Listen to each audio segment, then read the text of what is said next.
Hey everybody. I'm going to take a moment here, a long moment, to explain this section on this page, Technology Integration Project Tips for Part 2. And I'm going to explain all of this verbiage to some extent. The verbiage that's written is actually better than anything I can present to you. It would take me hours to make a PowerPoint that was half as good as what I've written here. One of the flaws of the verbiage may be that it's not broken up into more paragraphs, but I just didn't want the page to go on and on forever. So it is kind of in big fat paragraphs, and hopefully it makes sense the way I've organized it. Um, I'll get to that get to all of this in a second, but it's not necessary to watch this video. All that you need to do is read the instructions there. It really can't say much more than I can say on this video. But I can sort of walk you through what my thinking is and kind of talk about that if that helps you. All right, so I'm going to go to the instructions, page 3, because you guys just turned in part 1 of this project a couple of days ago. So now you are in part 2, and let me just review very quickly, looking at the course plan where we're at. So we are in session 3 at the beginning when I'm making this video, and you don't have any parts due this session. Then you have session 4 next in a couple of weeks. Again, no parts due yet. Then you have session 5. So basically you have 6 weeks to do the part that I'm about to tell you about, which when you look at it that way, maybe it makes sense why I'm giving you a really big, long, detailed bunch of instructions to support you in doing part 2. It's because part 2 has some serious um, things going on in it, which is basically this. You're interviewing people, at least 5 people. These are intended adopters of the innovation you guys have chosen, and you want to draft interview questions, which we sometimes call an interview protocol or an interview guide or an interview instrument. Um, so your list of questions, they should be well organized. They shouldn't be redundant. They should flow naturally from an approachable, accessible part of the topic where maybe you define for your interviewee what you're even talking about. What is this innovation? You can't assume that they understand it. So they flow naturally from an accessible set of questions, some easier questions, and then you get into the good stuff. You don't want to ask them too many questions. I talk about all that stuff below. And I provide you lots of resources that are hopefully going to pinpoint the areas of need and not bog you down too much. I did put a couple of research book chapters in there, but you don't need to read the entire chapter. There's just about 3 or 4 pages in each chapter that I think you would benefit from reading. Um, and part of why I'm taking this more seriously than I thought I would earlier in August. Earlier in August, I thought I would just stick with the instructions you see here and not worry about guiding you in how you interview. Just let you do it, kind of experience it and learn from it, sort of figure it out as you go a little bit. And plus you're, getting a second graduate degree, so you've had research classes before. You don't come to this class without knowledge of how you do research. But it has the issue of students in this program not having the best research skills has come up lately. And we need to give you opportunities to practice good research methods. And so I thought, here's a small research project. You're going to be doing some data collection. This interviewing process, this is data collection. And there are good techniques that you can use, and you can just practice them here. And that sort of will help support your learning of research methods. Later in this program, you have 2 pretty serious research classes. They're usually the last 2 classes you take. One of them is the research methods class, and usually the way it works is it's an overview of research methods. What is qualitative research? What is quantitative research? What is mixed methods research? What's the difference between evaluation and research?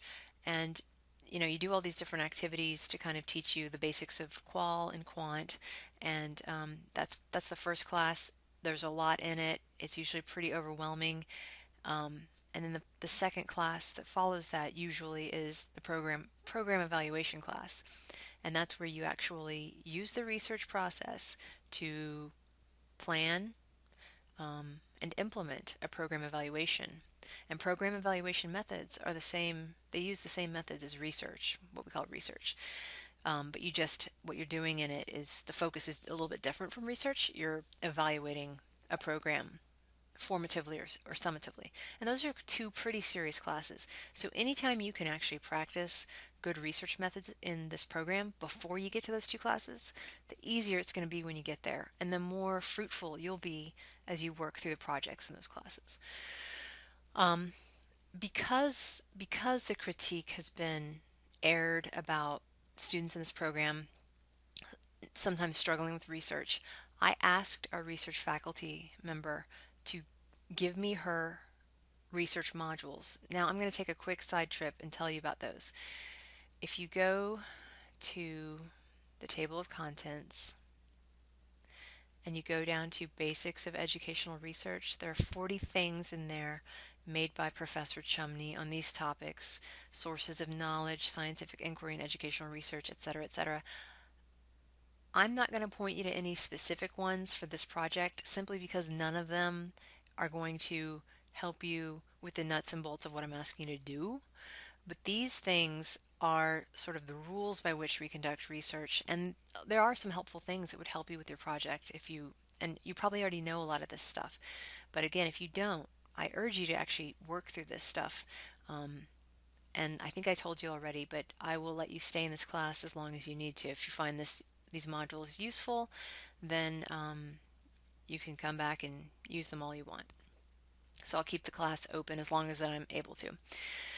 Okay, so I think that gives you some of the motivation for why I decided sort of last minute that it was appropriate that I step it up and I raise the expectation of your interviews. So what I am saying is that I was going to kind of let you go with what the instructions are here, um,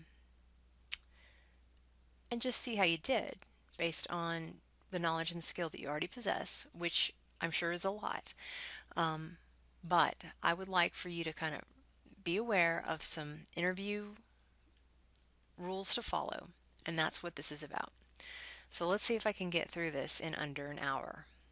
All right, so I see project part 3 of this project as having unique challenges. Most of you are in groups with people that might not necessarily live in your neighborhood. So you're in an online class, you're doing group work, and now you're going to be studying a specific school site, and you may not be at that school site yourself. You may not be there to set up an interview, to introduce yourself, to say, hey, can I interview you? Um, you will so you have to work together with your group basically to pull this off, unless you want one person in your group doing all the interviewing. And if one person in your group does all the interviewing, it could work, but they'd better document it really well. And you guys had better find another way to share the load, because there's a lot to do with documenting um, interviews and analyzing them and writing them up. So there's a lot to do. So it's going to require some group work skills on your part, and it's going to require organization and commitment to documentation. All right, so these interviews that you're doing I would say they're probably what we'd call qualitative interviews, although there are something called quantitative interviews. There are quantitative interviewing processes. Um, you're probably going to be more in the qualitative realm. That is, you're going to create a list of questions, but if the people you're talking to, your stakeholders, your intended adopters, get off track a little bit, you're not going to freak out, because you're not working with some rigid quantitative construct. You are trying to have conversations with real people about sort of sticky real world issues. And so qualitative interview techniques are kind of like a real conversation with each other, but you're going to have a list of questions that you use. They're going to be really targeted on the constructs that we're getting at, those constructs being these things: the intended adopter's perceptions and attitudes toward the innovation, their knowledge and skills, concerns, support needs. You can ask them about social and organizational factors. You can ask them about what they see as barriers and enablers to this innovation, all that kind of stuff. So those are your constructs that you're coming to the interview with. Um,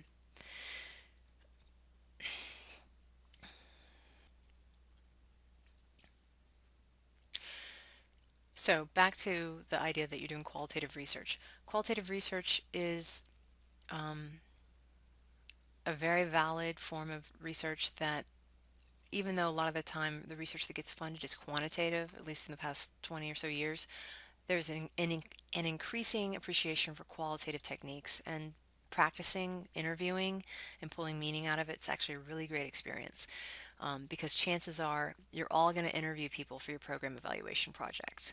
And so this is good practice for that. All right, so organization and logistics. Um, I recommend that you use tools like Doodle to ask your interviewees when they can participate in your interview. So it's going to take organization on your part. You and your group mates are going to have to say, here are all the times that we could conduct interviews, probably in the evening, maybe on some weekends. Put those times down. And then you're going to have to, there's actually other tools you could use that are better than Doodle probably for that. I've seen them. They're used at schools a lot, like for signing up to like work a book fair and that kind of thing. So Doodle's a tool, but there are other tools as well that let you do that, where you can put up all the times that are available and then let the people that you're trying to interview pick their time using a technological tool like that. Um, I would recommend using something like a private Google Doc that only you guys can see to help you kind of assign the interviews and have kind of a rough schedule of who's doing what when. You could also use your wiki. So you have this wiki that you're presenting your stuff on. You're welcome to make an infinity of extra pages and put your interview data into that if you want to. Um, those wikis are private. It might be better though if you shield the rest of us from real names. So like if you interview somebody named K Smith, why don't you just call her KS or K? Um, you could also, if you want to, again, the wikis are private, so that's good. You could change the name of the school. So doing things like that to just kind of remove some of the personal from it, so that we're not, concerned with who are we talking about. We're really just looking at sort of the research piece of it. Those are good practices to employ. Okay, sharing and transparency. So here's where it gets a little bit sticky, but there are some artifacts, some things that you guys should probably make as part of this interviewing process to make sure you pull meaning out of these interviews. Well, first of all, that you prepare for the interviews properly by making a good interview guide that's thoughtful about your innovation and it's getting at the things you need to get at. Um, then you have to implement the interview and you have to summarize it during and after the interview and share it with your colleagues in your group. And then you have to analyze the data. So analyze is to break apart and sort of organize, by themes. I'm going to recommend you do that with a table. I think it's the simplest way for you guys to do it as a group. And then you're going to have to do your final write up. So you analyze it, you break it apart, you push the pieces around, then you write it up as a story that we can understand. So how do we do all these things? Let's talk about interview guides first. Um, you guys need to create an interview guide, which is basically a list of questions. Sometimes it's called an interview protocol. Sometimes it's called an interview instrument. Um, I'm sure that there's three other synonyms for interview guide. Usually those are semi-structured or structured. And I think that the semi-structured interview guide should be good for you. Basically what it means is you write all your questions in advance, and then while you're interviewing, you are allowed to ask other questions that are not written on this guide. Because what if the person you're talking to says something really interesting about your innovation that you and your teammates had never even thought about? Are you going to just let that thing go away? Or are you going to pursue it and say, hey, tell me a little more about that? Or ask some other related question to that. So semi-structured just means you're allowed to get off the script a little bit, but it's good to follow that script and make sure you ask all of the questions on that script, because everybody else in your group is asking the same questions, and then that makes analysis a lot easier if everybody has answers to all of the same questions. Extra stuff is also welcome, like I said. So that's an interview guide. Um, I recommended maybe 10 to 15 questions. I did this based on, let's see, let's look at this one. This is the interview protocol that I used for my dissertation, and it doesn't look particularly long, does it? But it was pretty complicated. There was a first question, and then question number two was just it was pretty big, a pretty big question. Um, Question two was kind of like each of these bullets in a way was its own little tiny question. Like we went through all of them. So two, you could look at two as one question, but you could also look at it as like 15 little tiny questions. So it went pretty fast, but it still took a while. And then we had three questions here, and we had five more here. So 5, 8, 9. I had a 10 question protocol. This interview could last anywhere from 30 minutes to 90 minutes in some cases. So that's 10 questions right there. Granted, one of the questions is huge. If I didn't ask that, then it probably would have been more like a 20 to 30 minute interview on average. So just keep that in mind. You want 10 or 15, probably 10 is more like it, good questions that you ask. I went and pulled this book. It's a pretty good educational research book by Gay, Mills, and Erasian. And I scanned it for you guys. I scanned a short chapter, scanned a little enough amount today from this book that I am within fair use guidelines. But I want you to read about 4 pages, pages 370 to 373 on interview techniques. It'll really clarify things for you and give you some good pointers for how to do this with a really researchy kind of legitimacy, which is what you want to start doing and practicing, because you will be in your research class before you know it. And again, the more you know and have done by the time you get there, the better. I also found this video on what makes a good interview. It sounds like the people in the video might be Australian, and I think they do a really great job of talking about what makes a good interview. It's about 6 minutes long. And I looked at a lot of different videos and I almost didn't find any, but I thought that one was really good. So check that out. Those people don't ramble as much as I do. Okay, so interview guide, that's a list of questions. You're welcome to draft that on your wiki. Another thing you guys need to produce from each interview is I'm not going to grade this, but this is for you guys to do a good job, is an interview summary or a transcript. Now let's talk about transcript really quickly. A transcript is where you type that interview word by word, word for word, and that's sort of standard practice when you interview for a real research project that you're going to maybe present for publication, that kind of thing. You really want to transcribe your interviews. It takes a long time though. I don't expect you to do that. And you don't have Hey guys, Eric, so it's I'm looking at your Tuesday submission afternoon, and I have two main things I wanted to say about it, and I'd like you to and I finally redo kind of smoothed over these two main session 3 in things, a way that I think and then is satisfactory. I can speak more to I what I'm apologize looking for at. not being perfectly Right now when I polished looked up at to your this page, point, I but see you a did blue have background everything you what I'm really really needed text to on that get page the work done, and that makes it unreadable. So let's take a look at what I can protocol I've barely got for see you. your Put name lots and of the space title in it. I'm going to go into and any context on the Actually, page what I am to recommending, and you've got to have you more can contrast. try to I've afford got that. your You need very dark blue background, detailed checklist, and I went ahead and added sort maybe of change it time to a different color recommendations in the if that background. helps. I know And we then all the work text at you different could paste in paces, black, type but for example, or you if can it leave helps it you blue to as kind long of as get the a background feel color, for how much contrast time and on things that looks pretty put good. lots of space. But right now I in can't read it. I had The other actually got a thing number is, of see how readings this picture is in my maybe initial not use of showing the to each module. Some of these page. things were actually The reason for this is not because this sort of picture is good. Let's located take a look at that.